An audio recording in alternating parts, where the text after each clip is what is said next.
8:13 now on this Thursday morning. Less of a chance for showers today than there was yesterday. But tomorrow's supposed to be steady rain, and looking ahead to Mother's Day weekend, about a 50% chance for showers each day. And you know it's going to be hot because it always is on Mother's Day. Dr. Brent Wallis joins us now, our friend. Dr. B, Chief Medical Officer of People's Health. How you doing, Dr. B? Hey, Tommy, I'm doing great. How are you? I'm okay. How are those boxers? They're doing okay. Crazy as usual. That's what they're supposed to do. High blood pressure we're going to talk about today. High blood pressure is one of the most common chronic health conditions. Nearly half of Americans have it. But studies show that people don't know much about blood pressure and don't know really what a healthy reading is. And that's why Dr. B is going to explain the basics and debunk some common blood pressure myths. And I was saying before, Dr. B, the break, that, you know, it's a relatively simple thing to treat, it seems like, but can have some very serious complications if it goes untreated. So let's talk about, I guess, starting with what is blood pressure. Yeah, you're absolutely right, Tommy. It's very critical, for people to understand, what their blood pressure is and if it's normal. So it's a pretty simple concept. When your heart beats, it's going to pump all the blood out of your heart into your arteries. And the arteries are all those vessels that carry things around your body, carries the blood to your organs, your brain, everywhere it needs to go to fuel those cells and tissues to keep them healthy. And so when the blood flows through the arteries, it's going to push against the walls of those arteries. And blood pressure is actually measuring how forceful that push is from the heart. So how do you measure it? Because I know I have one of these blood pressure machines, and I try to sneak up on it. I know that sounds crazy because you don't want to think about it, right? And sometimes people can have high blood pressure just from having their blood pressure taken. Yeah, absolutely. People can get scared. We call that white coat hypertension. Mm-hmm. And so when you see a white coat, your blood pressure goes up. But it's actually pretty easy to measure. You've got the automatic machines like the one you were talking about. We usually will use a manual cuff. That's where we pump it up and we listen to your arteries, and we actually record two different numbers. So an example would be 120 over 80. And the reason we record two numbers is because we're actually recording and listening to the force of the blood at two different times. That top number is measured when your heart is beating, and then the bottom number is measured when the heart relaxes, so in between the two beats. That's why it's got the two numbers over each other. So what's considered a healthy blood pressure? Yeah, so a normal blood pressure in general for adults is going to be anything less than 120 over 80. And if either number is consistently high, that's where your doctor may say, hey, you might have high blood pressure. But keep in mind, like we said, it can be variable. If you get excited, if you get scared, it's going to go up. So we definitely recheck it a couple of times, usually at different visits, before we make that diagnosis. And the top number in general is a little bit better indicator of whether or not you may develop heart disease or stroke risk in the future. What does it mean to have high blood pressure? And I always get confused because they ask you on the medical form, do you have high blood pressure? Well, no, I don't, because I take medicine and it's under control. So explain all of that, Doc. Yeah, exactly. I think a lot of people get confused about that. So high blood pressure really just means that blood is pumping against the artery walls at a high enough force to cause damage. And typically, medically, we will call that hypertension. If you're taking blood pressure medicine to lower your blood pressure, it doesn't mean you don't have high blood pressure, the disease anymore. It just means that it's controlled. Hypertension is high blood pressure? It is, yeah. We use those terms totally interchangeably, and that kind of confuses people as well. All right, let's talk about some blood pressure myths. This is, I guess we'll call it, well, I shouldn't say that word because it might be a copyrighted term, and I don't want either one of us sued. Let's talk about blood pressure myths and just leave it at that. So let me make some statements here. You can respond to them. I feel fine, so my blood pressure must be in a healthy range. Yeah, that's not necessarily true, and it's actually why we check your blood pressure when you come to the doctor at pretty much every time you have an appointment. A lot of people can have high blood pressure for years and years and actually not have any clue that their blood pressure is high. And the reason is most often, especially early in the course of disease, you may not have any symptoms whatsoever. That's why we call high blood pressure or hypertension the silent killer, because there's really rarely warning signs or anything that you would recognize that may say your blood pressure is high.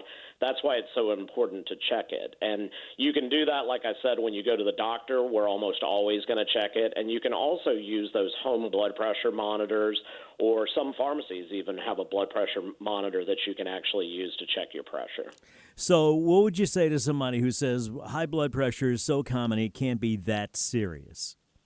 Yeah, don't believe that. And, it is extremely serious, but that is correct. It is extremely common as well. But the problem with high blood pressure is that increased pressure really it increases your risk of heart disease and, in particular, stroke. And those are two of the leading causes of death in the United States. And then the other things you may not realize that elevated blood pressure can cause, but it can actually lead to problems with your kidneys.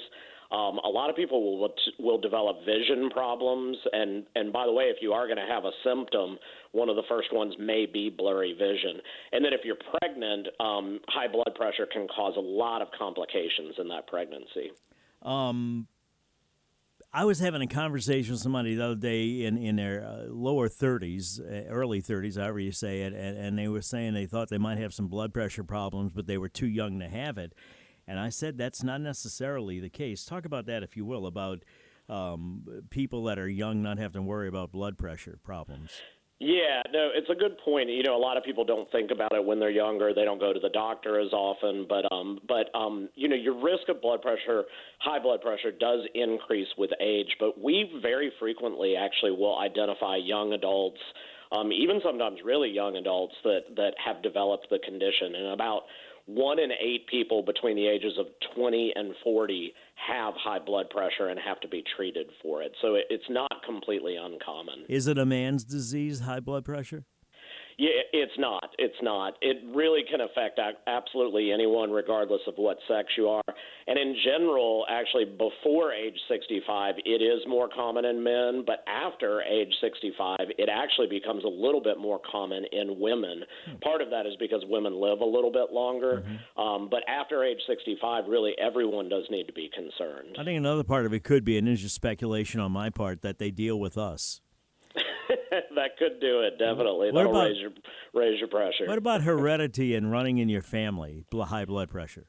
Yeah, high blood pressure definitely does run in families, but if if your parents or your siblings have high blood pressure, it doesn't mean that you're absolutely going to get it. Really, what you have to think about is what healthy habits can you develop and follow that are going to prevent the condition. That's a good stopping point. We'll talk about healthy habits to prevent high blood pressure when we come back. We're talking to Dr. B, Chief Medical Officer at People's Health, about blood pressure. If you want to find out more about People's Health, you can always go to peopleshealth.com. You can call them at 1-800-978-9765. And, of course, they got the People's Health Medicare Center in Metairie, 3017 Vets. Beautiful facility. Between North Causeway Boulevard and Trader Joe's, appointments are recommended, but walk-ins are welcome. They'll be glad to sit down with you and explain everything to you that you need to know. 821 Traffic Now, WWL. Hi, at 8:25, Tommy Tucker, WWL. A couple of minutes left with Dr. Brent Wallis, Dr. B, Chief Medical Officer at People's Health. We're talking about blood pressure, and we've already talked about how you can feel well but still have high blood pressure and not know it. Just because you feel okay, that doesn't mean anything. It's called the silent killer. It's common. It is serious and cause kidney disease, vision problems, pregnancy complications. Age doesn't really matter, and high blood pressure can affect men and women equally. What about some healthy habits, Doc, to avoid getting high blood pressure, to deal with it? Yeah, so hopefully most people have heard about these, because we talk about these healthy habits all the time in treating a whole host of chronic diseases. But the American Heart Association really recommends three major things. The first is exercising regularly. The second is really eating a well-balanced diet. And the third is not smoking. And keep in mind that those habits are not just to prevent conditions like high blood pressure, but they can actually help you manage it if you've already been diagnosed as well. How much exercise do people need?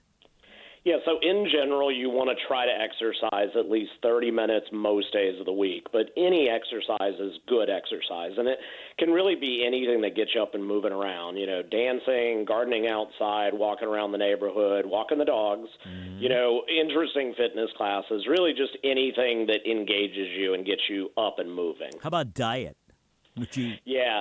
Diet is really critical with blood pressure problems in particular. And so the American Heart Association talks specifically about having a diet that's really rich in whole grains and fruits and vegetables.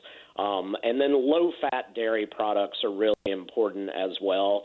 Lean proteins, things like nuts and fish, are really helpful also. So what kind of foods should people avoid or maybe even limit?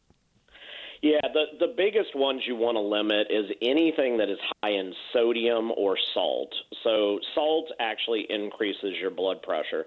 So if you've been diagnosed with hypertension, you really want to reduce the amount you take in. So things like deli meats or canned soups, really anything in a can, a lot of frozen meals, and especially all of those salty snacks, things like chips and pretzels, those are going to have a lot of salt in them, and that's going to increase your blood pressure. And you can check the amount of sodium, right, by looking at the label? Yeah, it's listed on there, and we usually tell you to keep below about 2 to 4 grams a day, or 2,000 to 400 milligrams a day, 2,000 to 4,000 milligrams. And we can't have this conversation without talking about smoking.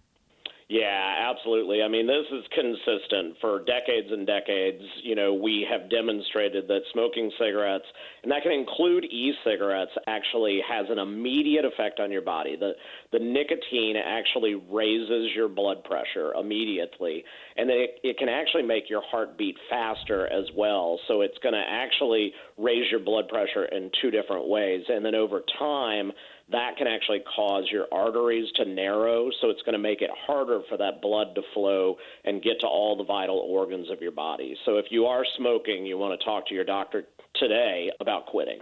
Somebody wants to know about alcohol causing high blood pressure. Can it? Yeah, really chronic alcohol use absolutely can cause elevated blood pressure, kind of acutely when you drink. Sometimes your blood pressure can go down a little bit, but don't use it for treatment. That's not what it's for. Somebody also wanted to know about pain. Can pain cause high blood pressure? Yeah, absolutely. And actually that is a normal thing. Your blood pressure will go up with pain. In fact, if you're in pain and you check your blood pressure, it's likely to be high, which is why we repeat the blood pressure frequently, because we want to make sure we get a real value. But if it's consistently up, that's where you have high blood pressure as a disease. Very valuable information. Thank you, Dr. B. Dr. Brent Wallis, Chief Medical Officer of People's Health. You can always download the Odyssey app if you want to re-listen to anything he had to say here about blood pressure, or just go to WWL.com, click on my name. And to find out more about People's Health, you can always visit peopleshealth.com online, call them at 800-978-9765, or pop into the People's Health Medicare Center in Metairie, 3017 Vets, right between North Causeway and Trader Joe's. Appointments are recommended, but they'll love to see you if you just walk in. We'll take a break, come back, talk to Mike Detillier about Saints rookie mini camp. Right now, time for WWL First News.